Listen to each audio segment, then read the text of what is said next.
Bonjour et bienvenue sur ma chaîne. Aujourd'hui, je vous ai préparé l'historique de la musique. C'est vrai, la musique est tellement vaste, mais aujourd'hui, je vous détaille en petite synthèse l'historique de la musique. Abonnez-vous à la chaîne si vous n'êtes pas encore abonné et surtout n'oubliez pas d'activer la cloche des notifications pour ne rater aucune de mes publications. Et si c'est déjà fait, alors on est parti.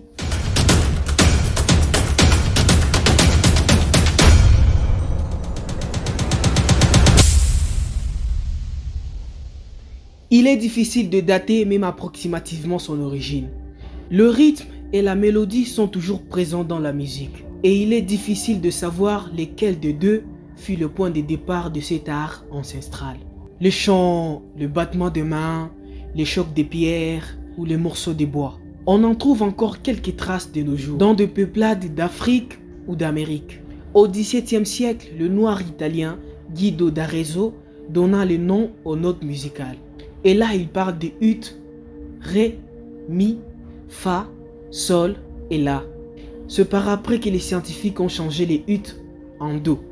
Et puis devinez, c'était vraiment la justification la plus pourrie du monde. Ils ont dit ut, c'était difficile à prononcer, mais do, c'était plus facile à prononcer.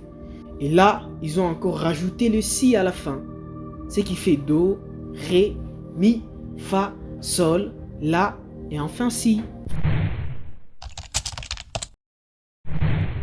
Il existe trois grandes définitions de la musique ou trois grandes écoles de la musique. La première définition, c'est la définition classique ou l'école classique.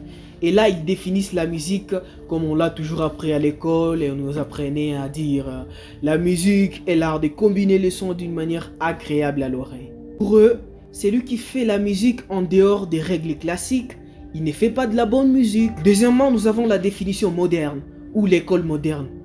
Eux, ils définissent la musique comme étant une expression de nos sentiments, de nos émotions, de nos idées, de nos paroles, mais qui s'exprime sous forme sonore. Et à la troisième position, nous avons la définition jazz ou l'école de jazz.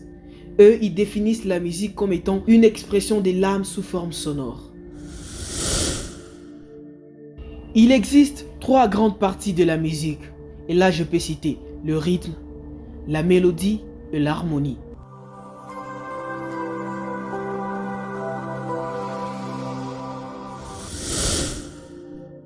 Le rythme, c'est simplement le retour périodique du temps fort et du temps faible.